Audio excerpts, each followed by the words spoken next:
All right, so in this next section here, we're gonna be focusing on getting our basic look dev scene set up. And what I mean by that is really an environment, or sorry, a working Maya file that is standardized in your color and maybe the LUT you're using. If you're going to be using something like the V-Ray physical camera, you could get that turned on. But generally speaking, in a production environment, there's a template, that would be used across the board on all shows like this, where it would be a standard Maya file with some light rigs that are already dialed for the intensities to be correct. And the actual job that you start up, whether it's a full film, a show, would then get its own tailored look development scene for all of the assets to be dialed for that particular show. In this case, and for your case when you're working at home, you can still take on this same working practice, and you can make sure that you have a environment of some kind where you are able to actually have light rigs that are already pre-set up, and have a Maya file that you can go to dial your shaders. And if you start doing a lot of work at home, it makes it so you'll have kind of a library of assets to pull from, just like a big studio, which is really cool and will really just be invaluable for yourself when you're moving forward on new things in the future or whatever it may be. On the same sense, that just leads to better productivity and better working practices, which is wonderful. All right, so let's get started on how we're going to do this. So this is one of those things where I guess like a lot of things in CG, there's really no right or wrong way to do this. This is just going to be some general things that I like to have in one of these scenes. So to start out, let's just give our asset something to stand on here. So let's just give it a nice little cube. And we'll just lower that. And we'll get this snapped to the grid there. There we go. And we can make that maybe a little bit bigger. So let's center that pivot. Just expand that out a little bit. Cool. The ground plane isn't totally necessary, but I do feel that it helps just to get that bounce light going in there. So let's take a look at our render settings. Oh, a little bit big. And so our default V-Ray settings right now, we're going to go in and get these set up. So I'm going to set my output type to EXR multi-channel. And I am going to need a camera. So let's go ahead and create our shot camera. And now I can get that, once I refresh my render settings here, get that shot camera as my render cam. Over on the V-Ray side, I do want to set this to be adaptive, and the rest of this stuff should be okay. I'm not going to be using any environment overrides by default, and this is all good to go. Let's pop on over to our GI tab. I am going to just do a simple irradiance map set to medium quality. So, and again, I'm not really getting too much into this, assuming that you have a base knowledge of these V-Ray settings. And if you don't, there is a Gnomon video for introduction to V-Ray if you need some more information on all these settings. So light cache is good.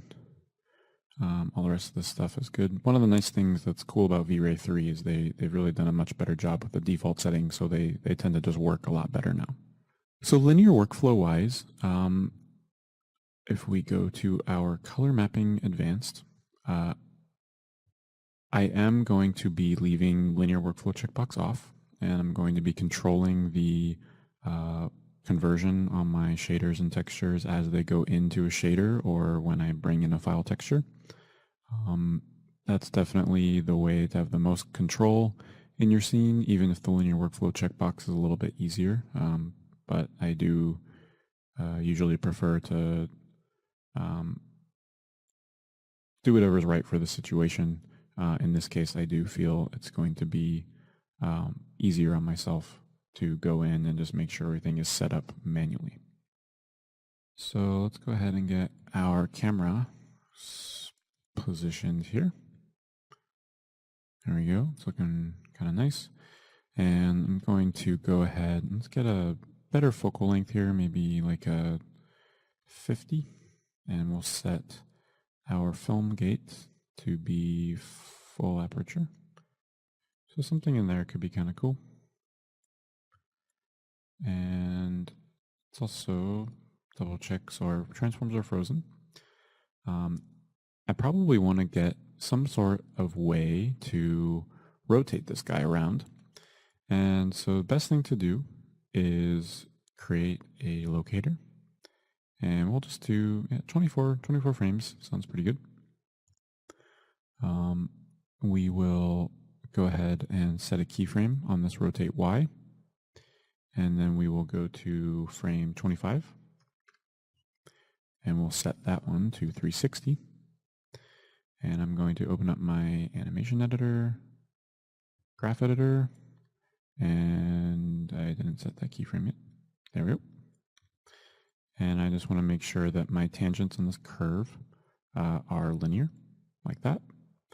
And now this will rotate once I constrain it to that group. So let's go ahead and call this rotate. And I'm going to select my group, and I will just say animation, constrain. We'll just do a quick apparent constraint, and we'll turn off maintain offset even though they're already the same. And now we can get that nice rotation. And that will just loop perfectly. Cool. So we don't need that to be translate. Oops. So we can break that connection. So probably just could have done an orient constraint, which is fine. And the last thing I'm going to do here is on my graph editor, I do want to make my, let's say view infinity, and my curve post infinity, I do want it to be curve cycle. Oh, sorry, that was pre-infinity, post-infinity cycle. And now if I want to go up to like a 48 frame cycle, or sorry, 49, we will get 2 full rotations. So that could make things, so I could maybe do like, 24 frames of rotation, or no, 24 frames of rotation with this camera angle. And then I could go in and for the next 25 frames, I could zoom in here or something like that. But another thing you can do is let's actually go ahead and I'm actually just changed my mind on the fly here. I'm actually going to, rather than have 2 rotations for this example, I am going to turn off the, I'll just say linear, there we go. And so I'm just going to have it rotate once, and then for the second 25 frames, so from 25 to 49, I'm actually going to rotate the light group. So the way this file is going to be set up is in a way that all of our different light rigs are on render layers, and I'll be able to submit this to a render farm, or if even, sorry, not render farm, but just submit it to be a batch render so that I can render these frames and I can see them in a sequence and be able to gauge the shaders and how they're reacting, first as the object is turning around, and then second as the lights are turning around. And so you could do the, do a second turn, a second rotation, and do a close-up shot if you need to. There's a lot of different options. It's really whatever you are going to need. Let's go ahead and save our file. And now let's get started. So we'll just call this one ground plane.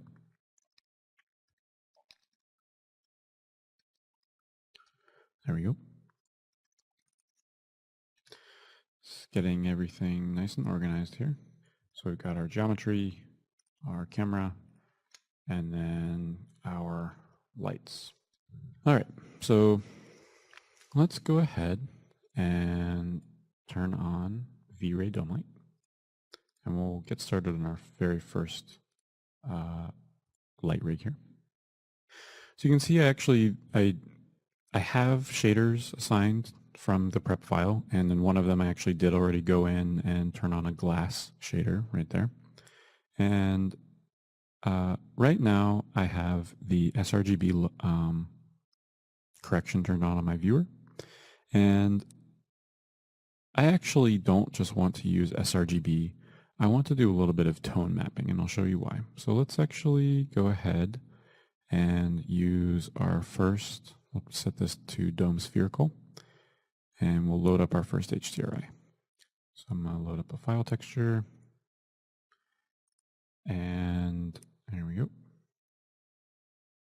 The HDRIs that I'm using in this section are coming from Dutch 360, Dutch Skies 360, and they're really fantastic. So here's the web address, the link, dutch360hdr.com. So let's grab the backyard. And there we go. So you can see how bright this is when it comes in, and this HDRI does have really nice values attached to it. Let me get my information, my pixel information, over in the view of the recorder here. There we go. So now when I right click, you can see those values are actually peaking out a little bit.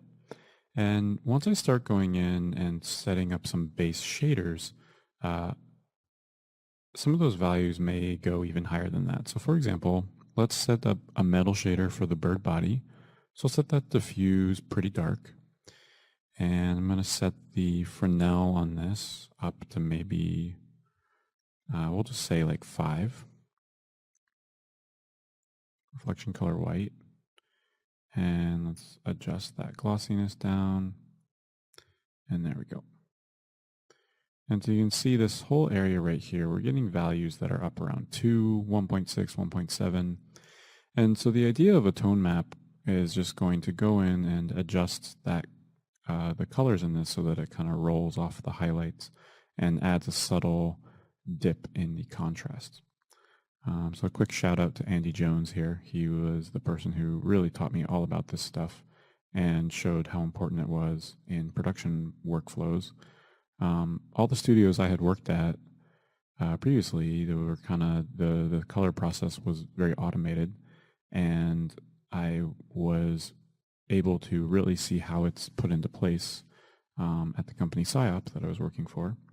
And it was really awesome to see it come together and just how much it can change the way you do your lighting. That being said, when you're dealing with these LUTs like this, it's extremely important that you are able to establish them in these initial lookdev files so that you are looking at the color correction when you're doing it and seeing what's actually happening. So let's turn off sRGB and we'll turn on LUT. And I'm going to turn on my options here, my color corrections. We'll expand the LUT.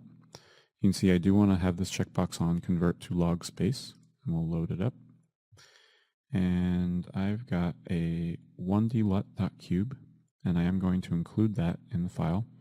And you can see how it just really nicely rolled off those highlights. And now you can see, even though the values are 1.82, if I turn on that information, I keep the corrected colors, they're actually, those values of 2 are getting clamped down to 0.9.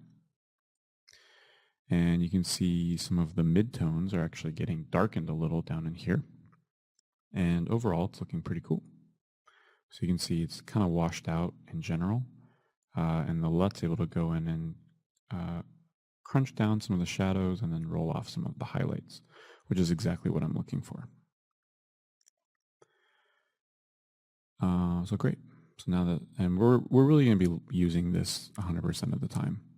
In this specific file, I'm planning to use this LUT for my shots that I use the bird in. And you can also see any of these are some ones that I just found for free on the internet. I can't include these with the video, but you can find them yourself for sure. Some of these are emulating old film stock, and they definitely do a lot more to the color.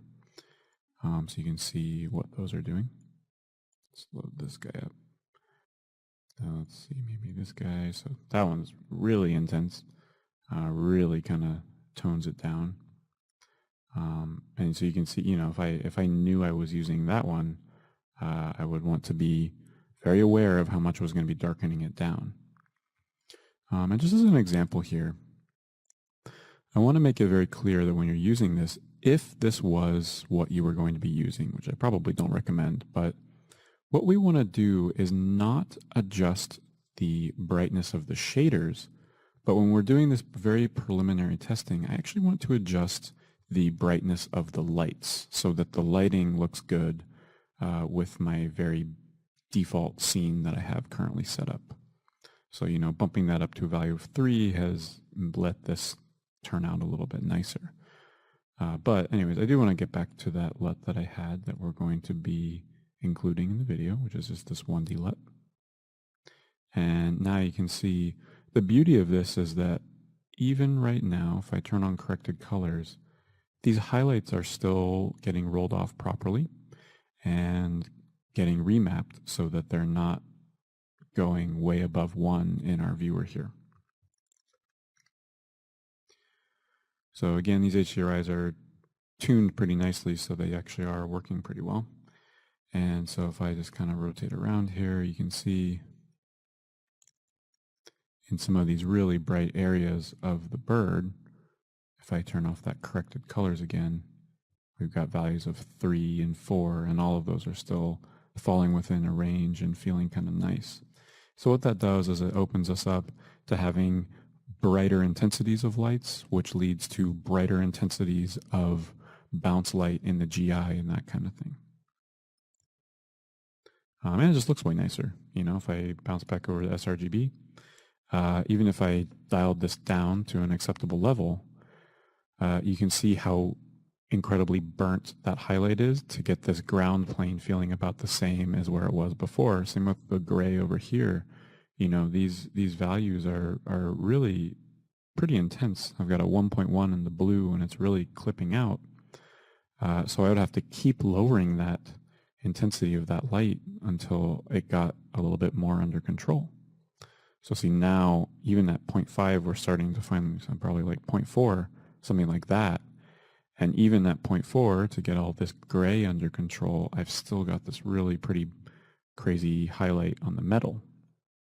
So it's definitely to your advantage to get used to some of this stuff.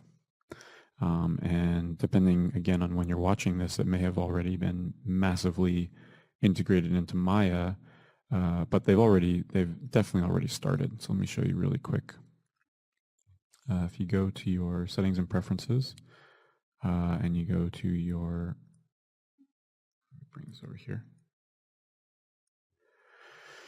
So your color management tab here, if you were to enable color management, you can see if I save those settings and I load up my render view, you can see there's a Stingray tone map right here. So this LUT that I've given you is actually based off of the ACES RRT version 1, and it's doing a similar roll-off in those highlights.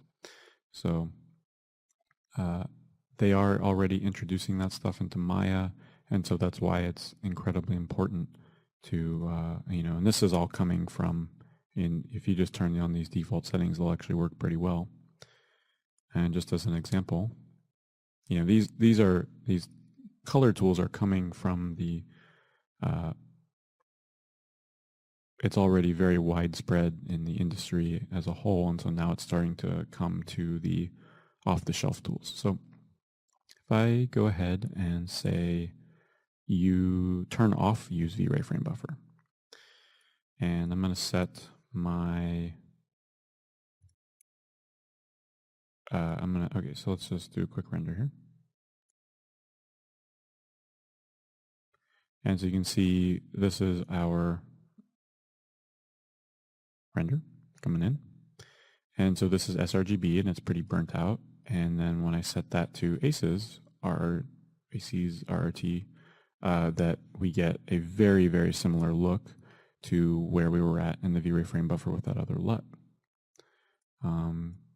There's that Stingray tone map, which that one's a little bit heavy on the mid-tones. And yeah, they're each slightly different. And I'm not really going to get into this, but just showing you that this is actually kind of built into Maya 2016, exactly the kind of thing that we're doing already. On that note, if you're really feeling like you want to dive into this a little bit, just really, I recommend you just research OpenColor.io, and you can dive in and get a lot of information on it. So cool. All right, so back to our scene here. So let's go and turn on our V-Ray frame buffer again, and let's get that IPR rolling. And we've got our 1D LUT, which is making this look actually pretty good, almost 1-to-1 where we were with the Maya one, which is great. And so I want to just get some really simple shaders assigned, and I also want to make sure that I've got my subdivision turned on. So I'm smoothing this in the viewport, which is really not the best idea. I'm just going to temporarily take my bird, and I'm going to create a subdivision group for it. So we've got a V-Ray displacement, and we will just add a subdivision attribute. Great. And let's go ahead back over to our render settings and double check.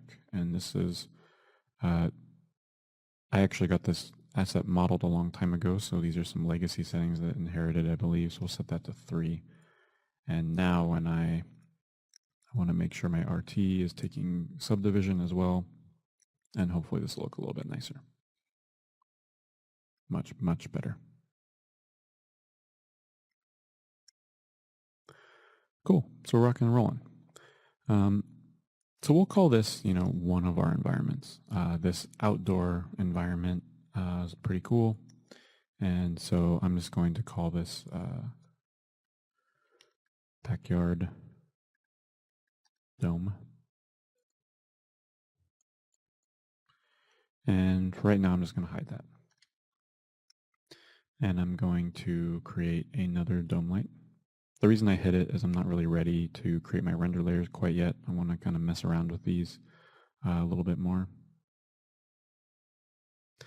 And so this one, going to go ahead and turn on my file texture, turn on dome spherical, and I'm going to map in the bunker. So get that loaded up, and there we go. So this one's a little bit different. It's definitely a little darker. And so in this case, I want to probably crank this one up a little bit. Pretty cool. Definitely not bad. This is kind of an interesting HDRI. You can see I've got this window on the side casting a really intense light on the scene. And it's really not casting that shadow on the ground yet that I was hoping that it would. So I'm actually going to go in here, and I do want to go in and let's actually just rotate that around a little bit. So on my file texture here, I am just going to say use transform so that it will inherit the transforms that I use in the scene. And actually, I think that light right there is my main guy. There we go. That's feeling cooler. Yeah, that's what I wanted. So let me rotate the camera around here.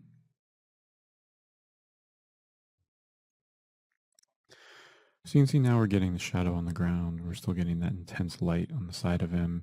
It's a lower light. The backyard one was a much higher light. So very different color tones in this than the other one. And that's kind of the idea, is that I will be able to, let me just name this real quick. not Binker, Bunker. Bunker Dome. There we go. And, you know, I'll be able to just flip between these right now really easily in the master layer.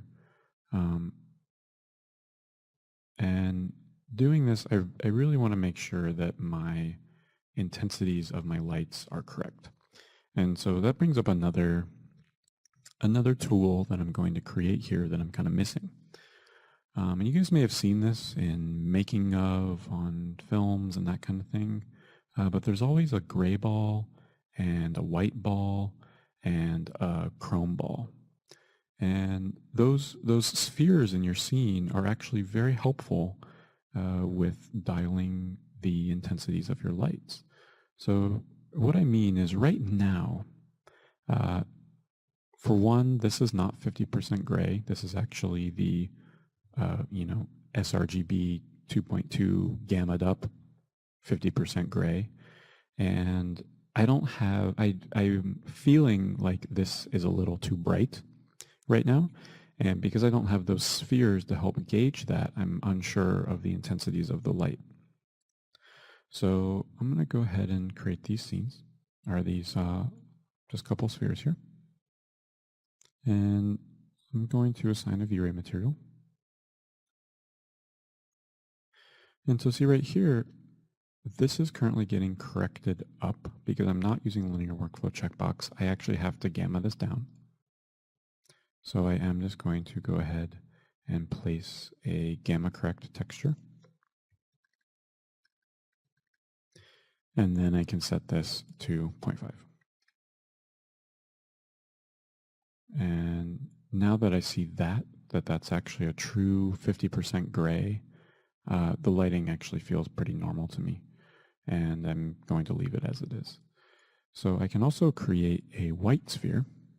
Better to just duplicate there. And so this one, maybe we'll do our chrome sphere first, actually. So we'll do chrome. So black diffuse, full reflection. I'm actually just going to turn off Fresnel. And now I can really get a nice idea of what the reflections in my environment are going to do. This guy can be very helpful to find out, especially when you're lighting a shot.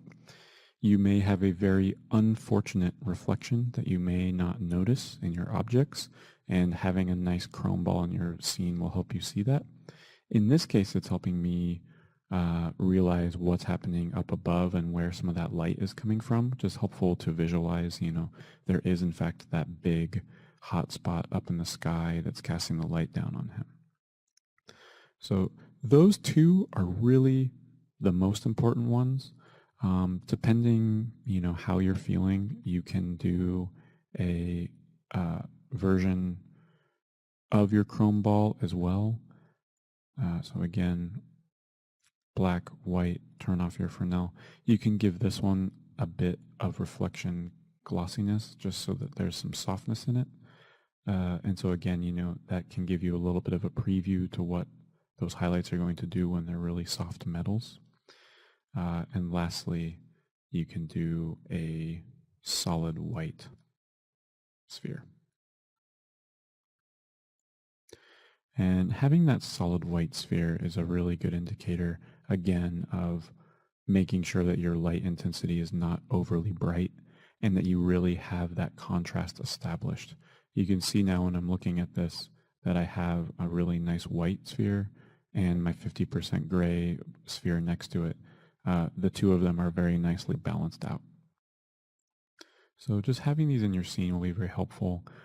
Some people will parent them to the camera, so they're always in the corner of your camera when you're moving around. That's totally cool too. If you want to do stuff like that, that's fine. Just even having them on the ground is also very helpful. Great. So I don't actually feel like I need the soft metal one. I'm going to just delete that guy, and then we'll just get these named. So these guys will get grouped, and these will be our lighting aids. We'll put that in our lighting group. And now I can see what that looks like with the bunker. And again,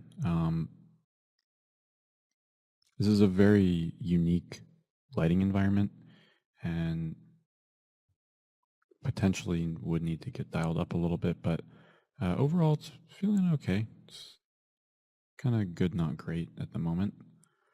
I'm still not totally sold on the way I have this rotated around. That feels a little bit nicer to me. So this environment that this bird's actually going to be in is going to be in a cave. And so I found this bunker and I kind of liked there was this, intense like light coming through some hole in the wall, which I thought was pretty nice. So that's kind of why I wanted to use this HDRI.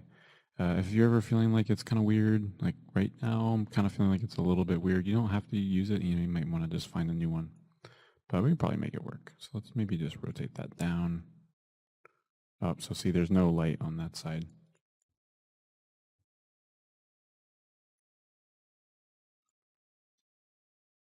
Let's actually zero that out. And I want to see where, so I've got the window back there and a window right there. So I'm going to rotate that one up. I'm going to set this to be world rotations. We'll rotate that guy like that. And then I'm going to actually dip that other light down below the ground a little bit. That's feeling pretty cool. So this light right there is really not bright enough to really cast light onto the surface of this box yet. And it is getting the bird kind of nice, and it is casting. That actually feels pretty good right in there. So you can see my white sphere is definitely, oh, see, that's actually, oh no, that's okay, sorry. I thought I had the corrected colors on. So thinking about this, I'm feeling like that white sphere could actually stand to be a little bit brighter. So we could try turning up the intensity of this dome a little bit more.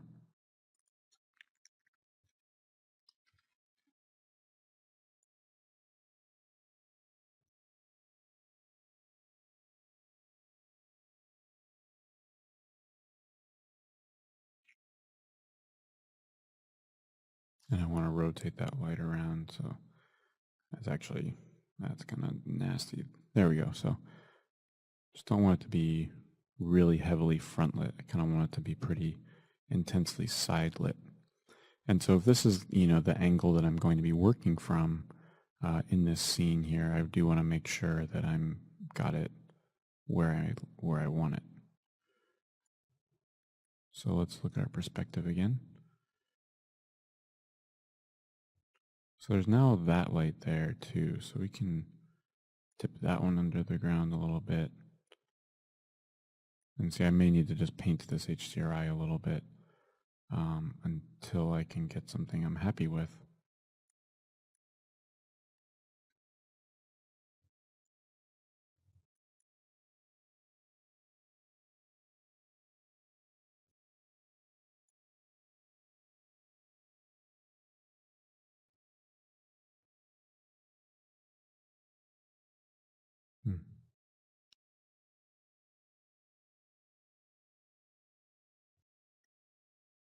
I actually kind of liked the very first thing I had. So this is part of the deal. I'm not really I might speed some of this up in the final edit, but I do kind of want to show the whole process here. That it really is, it can be pretty tricky getting this stuff dialed in. And let me shrink this down just a little bit. There we go. Really making sure this stuff is working nicely for you is definitely a challenge.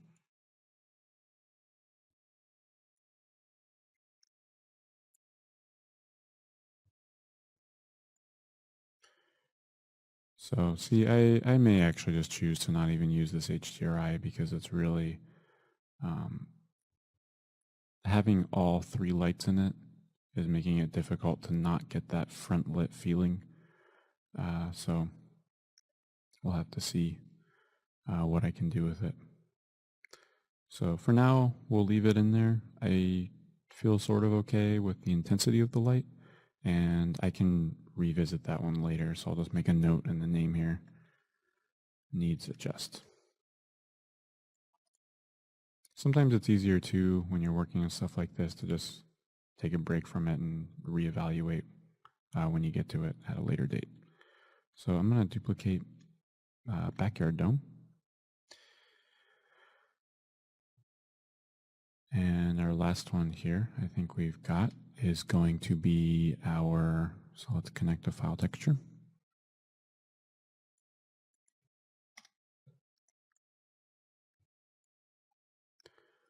We've got a harbor here.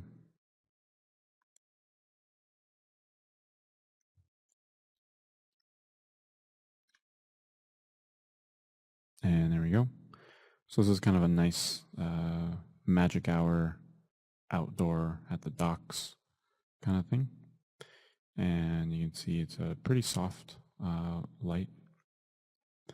And so again, the light direction right now is kind of front lit for my camera angle that I'm currently using. So I'm going to turn on that use transform checkbox on my dome light. And I'm going to rotate this around a little bit.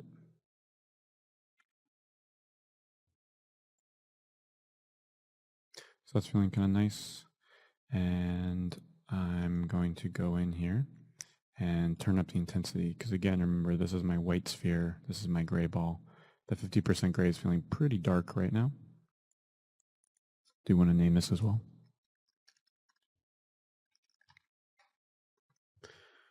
And so let's crank that up. Too much. You probably heard me mention this in one of the other videos, but one of my instructors, Jeremy Engelman, who's actually got Gnomon videos as well, he taught us to bounce the intensity, or always bounce a value up way too high, because it's a lot easier to go down than it is to go up. If you're bouncing up very slowly, you'll get yourself stuck in going up in constant small intervals rather than being able to cut your values in half.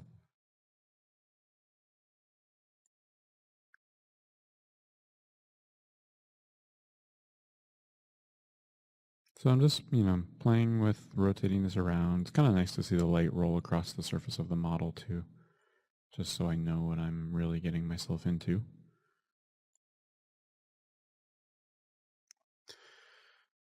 Cool. See, that's kind of nice right there. It's kind of three-quarter from the other side. And if I was to rotate that camera around a little bit, you get a really nice light and dark, really nice light and dark on either side of the face. From the back side, same thing. So that's actually feeling pretty good right in there.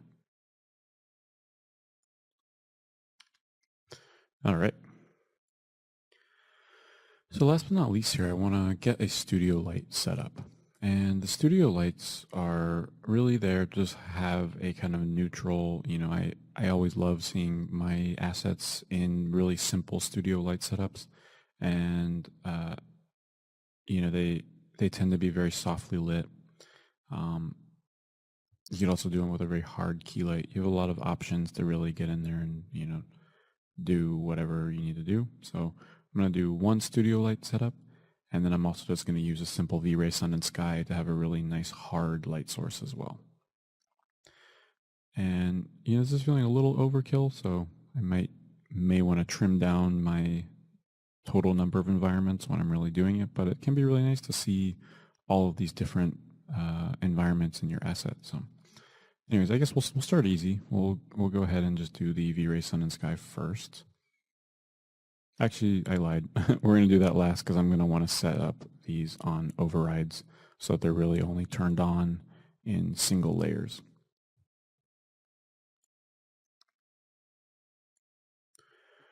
So let's go ahead and hide our ground, and we're going to create a polygon plane.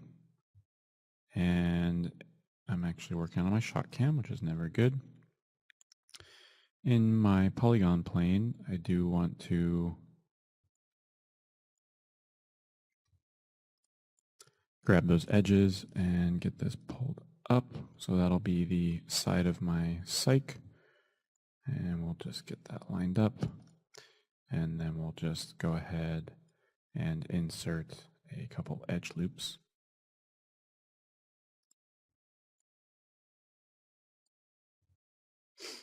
And we'll see how many we want to get here, probably like 8.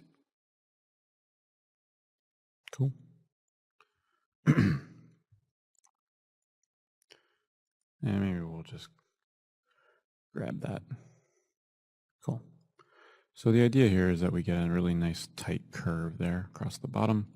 And we have the ability, of course, to modify this how we need to. So for example, if I was to get rid of those edges, my curve will be a little bit steeper, kind of like that. That'll look nice in the background. And I'm just going to make this nice and long. And I'm going to make sure that I've got a nice long ground plane in the front here, just like that. Cool. So for this first studio light, I'm just going to create a V-Ray rectangular light. We'll make it kind of nice and big like this. And I just really want a single top light. And go ahead, turn on my use rectangular texture, and I'm just going to map in a file texture and use this nice softbox texture. And now let's get our shot cam. Render out our IPR. Great.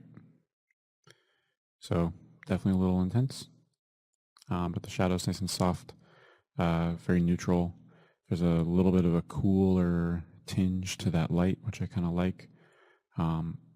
But generally speaking, this is a very nice, subtle, just default light environment that I can get to.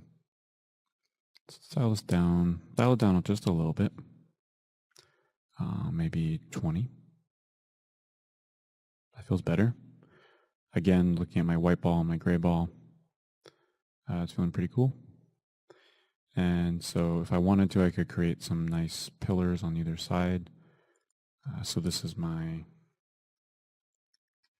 Studio A top. And when I duplicate this time, I'm going to say duplicate special. I'm going to do 2 of them, and I'm going to duplicate the input graph so that I get that file texture connected with them. And we'll get side 1 and side 2.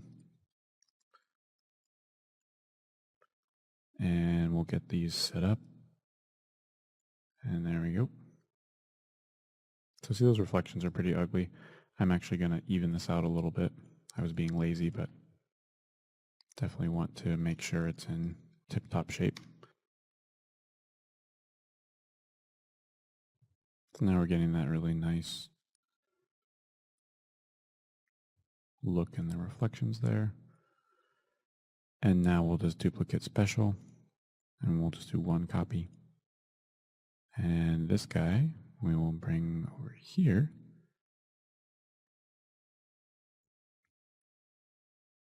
It's actually pretty close, and then we'll just rotate this one around like that. Cool. So you can see we've got really nice even highlights in our chrome ball, and we need to obviously dial this way down. So let's go ahead on our 2 side lights. I'm going to dial them in the channel box here so I can dial them together. If I can find the intensity, there it is.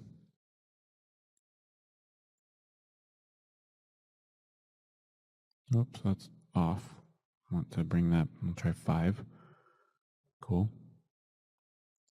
Still pretty bright. Maybe we'll try 3. And then our top light, let's reduce that one down to 10. That's feeling pretty good. I actually really like that.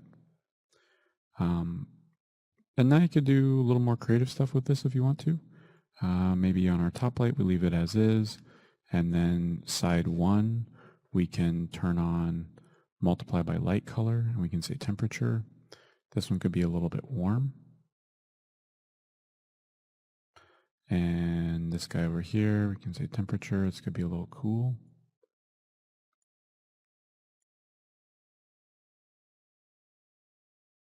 I think that warmth is a little too intense, so we can even that back out a little bit. Great.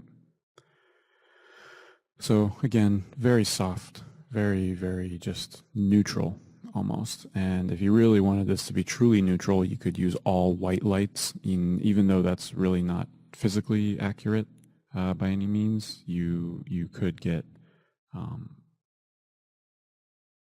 a very even result to see the exact color of your textures.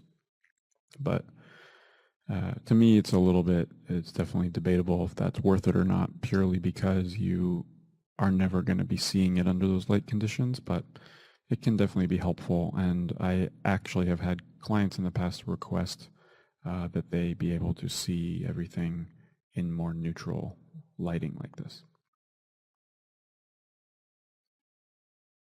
So cool. So here's our white cyc.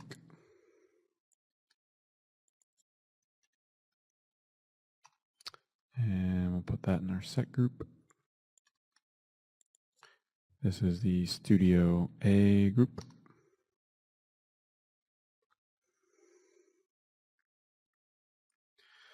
So we could also do a fairly similar setup here. So I'm just going to say duplicate special in Studio A. And I'm just going to hide Studio A, and we'll call this one Studio B. And maybe no top light. And we'll call side 1 our key. And then side B will be our fill. Actually, this will be a sort of different 3-point setup. So this will be our rim. So our rim, we are going to really just try and get it back down in here.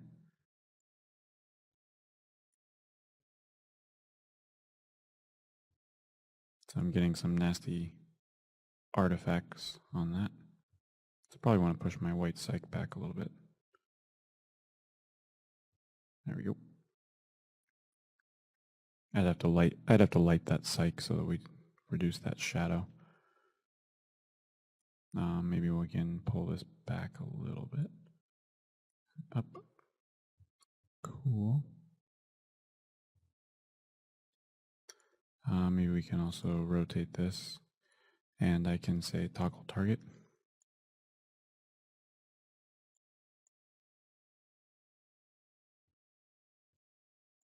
And I can shrink down that rim light a little bit.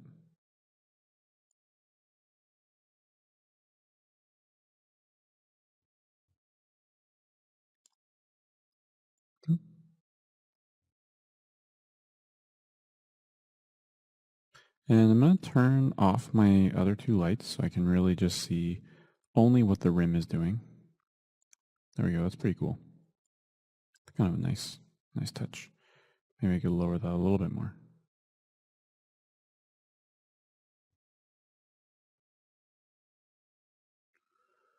Pretty sweet.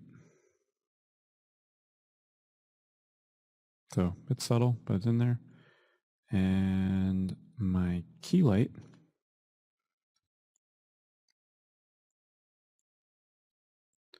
we can just kind of pull up to the top, kind of a 3/4. I'm going to shrink that one down a little bit as well, because this is going to be a pretty, a little bit of a harder light source. And I'm going to crank up that intensity.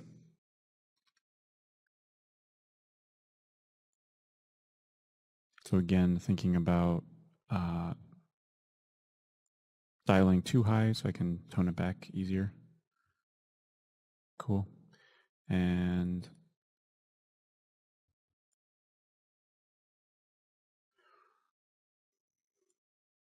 I'm setting that rim light to be double-sided just so that it illuminates the backside of that cyc. And now let's go ahead and get my fill light turned on.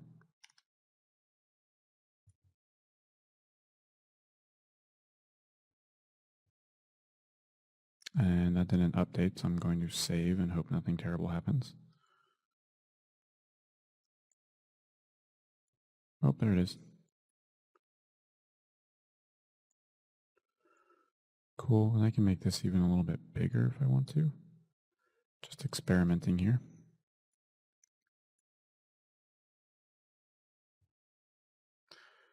So it's pretty poor studio lighting.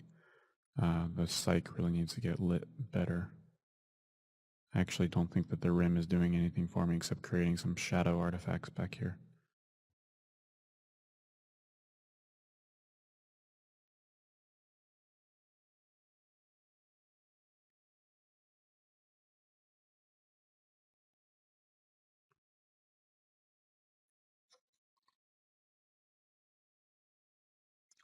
So see, pulling that cyc forward, I'll have to figure out what those lines are.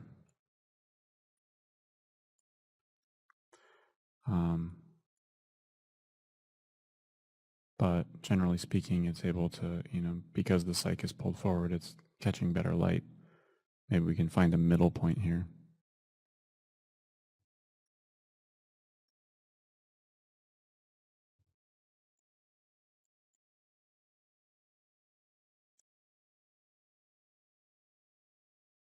Actually, I think that my rim light was still in there, and that's feeling better now.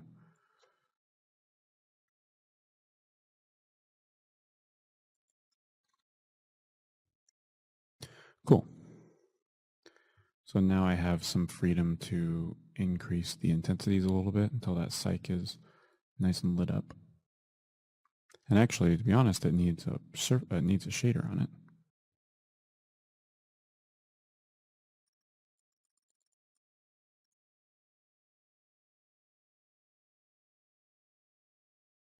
So it's feeling pretty good.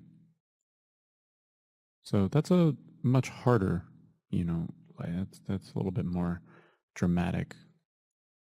I'm also going to increase the size of this a little bit because it's feeling a little bit hard. So the shadow's a little harsh.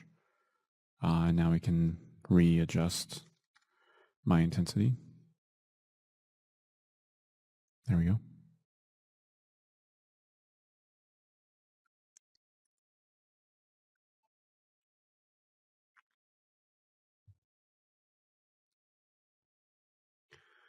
I actually feel like the cyc is a little too bright at the moment, so I'm going to dial that down a little bit just so it's not pure white.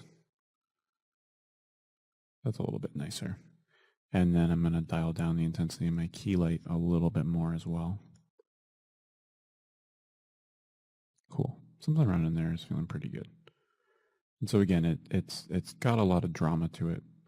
But if I compare it to that other studio,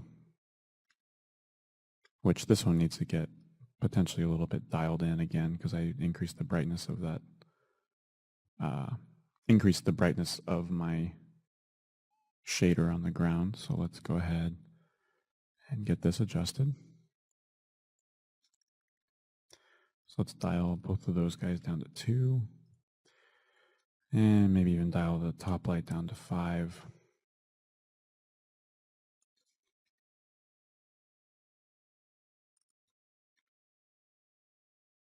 So 7's feeling pretty good.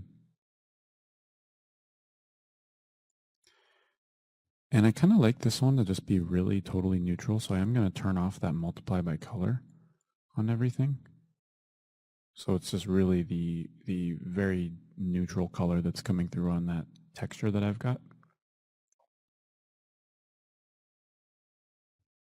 Cool. Very soft. Very, very subtle. I like it. Cyc feels nice. Bird feels nice. And I can go in and probably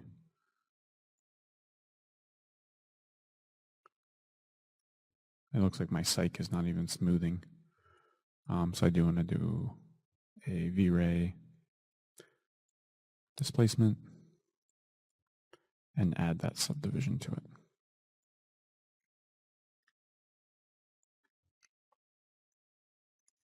Great, so I feel like we're in a pretty good spot here. So we've got 2 studio setups and 3 different domes that we can work with.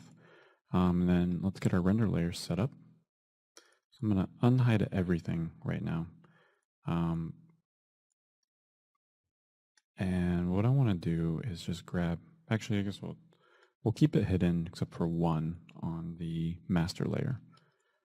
So I'm actually going to keep only my Studio A on the master layer. And I'm actually going to put this set ground geo into my light group just because it's kind of more part of the lighting. I feel like the geo is actually more, I meant to grab that hole, there we go. So the cycs and everything are in there so that they can be hidden and turned off and on as well as I do it. So let's go ahead and set up some render layers. So we're going to want our lighting aids and geo in every single render layer. And then I can pick and choose exactly which light rigs go into each one. So this is going to be the backyard dome. Oops, undo. I want to make sure that I'm only grabbing the ground on this one. And then those will get unhidden. And notice how I'm unhiding or revealing those pieces of geo in the render layer. It does assign an override on that light rig so that when I flip through the render layers, it'll switch between them. So there's our backyard. And we'll just put a beauty tag on the end of that. And so again, I'm just going to select objects and layers so I make sure to get everything. And instead of the backyard, I'll do the bunker.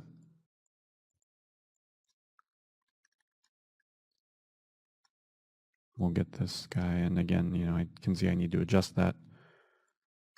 There's our ground. Select objects and render layer. Got our harbor.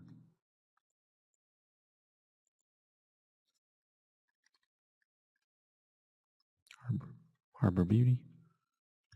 There we go. And now we've got our studio.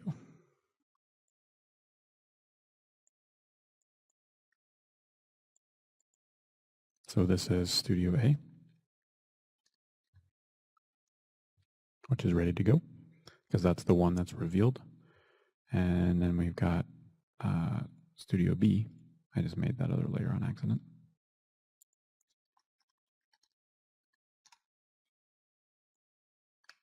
Cool, just like that. And now you can see we can flip between all these different render layers and we can get exactly what we need. The last thing is going to be the bird, lighting aids, and ground, and this is going to be our sun and sky.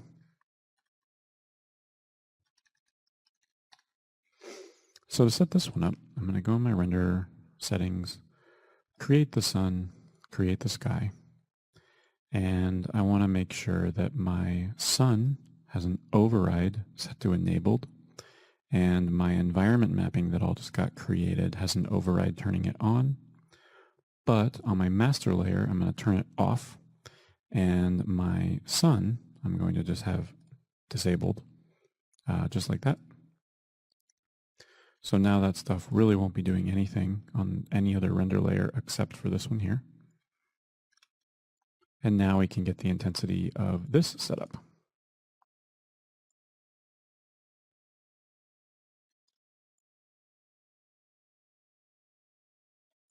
So maybe we'll try for that 3/4 backlight.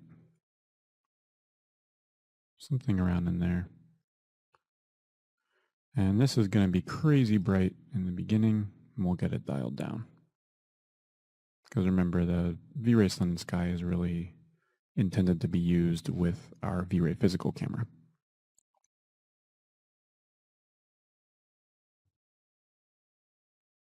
So we'll just set our intensity multiplier to 0.1. It's okay.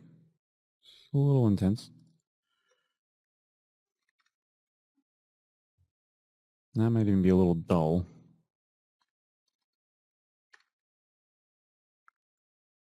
Definitely sensitive. Cool. Maybe that's a little too backlit.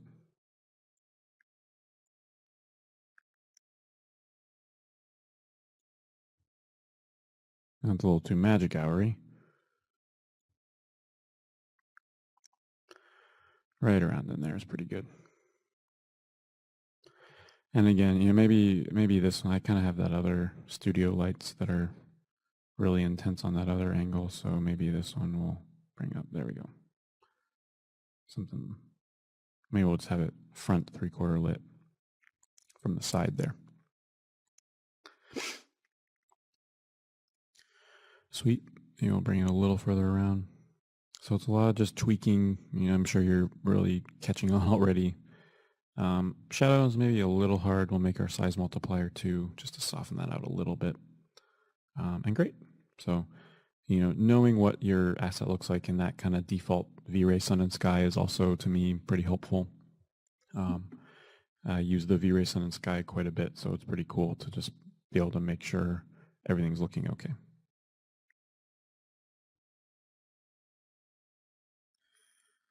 All right, so that took a minute,